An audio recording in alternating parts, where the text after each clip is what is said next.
Between iconic vistas and hidden gems, you'll find 100 of Japan's most historically significant castle sites, and 100 stamps to complete the Hyaku-Meijō.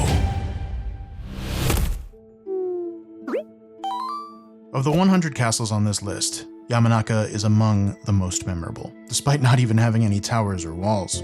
It's places like Yamanaka that make this castle stamp rally so great, because you're exposed to random locations you'd never visit otherwise. Yamanaka is currently in ruins, and is essentially a picnic spot on a mountain.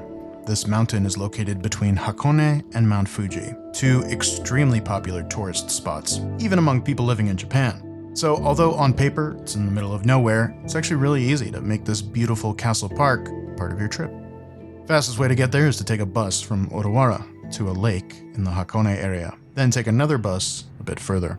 The trip there is long and full of winding roads with sharp turns. Along the way, you'll pass lots of ryokans. The whole vibe of Hakone in general is very mountain town for rich tourists. If you got cash to burn, consider staying at one. It's a great experience. As for me, I'll be staying at the Internet Cafe this time around. This lake area between the two buses actually has a lot going on and is a good hub to get to other stuff like fancy museums, pirate ships, and volcanic zones where you can eat black eggs. The second bus to the castle ruins only comes around once per hour though, so timing may not be in your favor. In general, you really don't want to miss that second bus. They stop service earlier than you'd think, and when I went here the first time with friend of the channel Brendan, we missed the last bus while we were at the castle and had to walk back to the lake area in the dark, which took several hours. It was a fun adventure walking along the highway and down the mountain, but I wouldn't do it again. I'm pretty sure this happened to other people too, because they've since added an extra nighttime bus to the schedule. On the map, there are two main areas of the site, separated by the road. If you're coming from Hakone, the bus drops you off on the left side of the map. Let's get the stamp first. There's a small building here right at the bus stop, which has the stamp block chained to this booth. There's a notebook here you can practice on, which was still very soggy from the typhoon a few days ago. Inside the building, you can get some pamphlets and noodles. You might also notice these Triforce symbols. They're the emblem of the Odawara Hojo clan, formerly one of the most powerful samurai families in Japan. I'll say more about them in my Odawara Castle video. There are signs throughout the park that give bits of history or tell you what an area was used for. There's also these signs telling you to pick up after your dog. I was surprised to see these because this place seems to be so far away from any semblance of a town. Speaking of being far away, I recommend bringing some picnic food with you before getting on the bus, because there are no convenience stores or supermarkets nearby. It takes so long to get here, and there are benches and tables, so you may as well stay a while and have some lunch. You wouldn't want to get stuck eating these spiky berries. From the view on this side, you can see the different towns below, and the Pacific. It's nice. The mountain air is fresh, and it smells like pine trees. There's also this weird pit, which is pretty interesting. Almost as if it's an old foundation that's since been overgrown by grass. It's not until you get to the other side that this place really shines. There are many more of these pits, which creates this beautiful landscape I haven't seen anywhere else in the world. On the other side, you can see the highway and Mount Fuji on the right there. When this castle was a castle, the Tokaido Highway was the primary connection between Kyoto, the former capital, and the Kanto region, because it ran along the coast and was mostly flat. And so, many years ago, this castle was built as a strategic overlook to watch for enemies that may be passing through to Odawara or further to Tokyo. This position was so powerful and disrupted enemy communications so often that it became the target of a massive attack in 1590. 4,000 men of the Hojo clan, the Triforce guys, defended against a whopping 50,000 soldiers. It was a real 300-level battle, and they took out a lot of the attackers, including a general. But yeah, the Hojo clan got wrecked in less than a day, and the castle was destroyed and never rebuilt. Over the next 400 years, the site became a forest again, but these shapes remained all those years later. They're basically the mountain version of a moat, designed to disrupt enemy movement and funnel troops along narrower paths. I can't overstate how gorgeous this location is. It's completely surreal.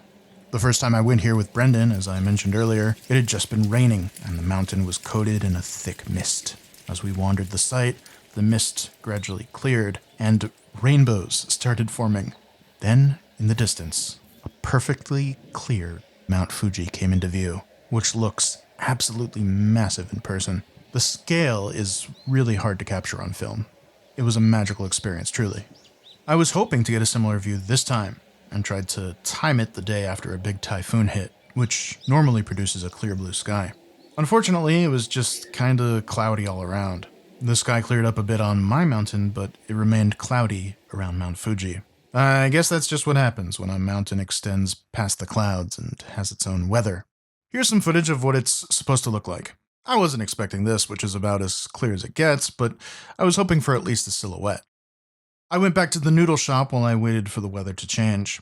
The lady here was extremely kind. あるところの奥からこうずっと行くとここに西の丸っていう障子堀が有名なところがありますので行ってきてください。I asked her to read on the weather today, and she tried to let me down easy.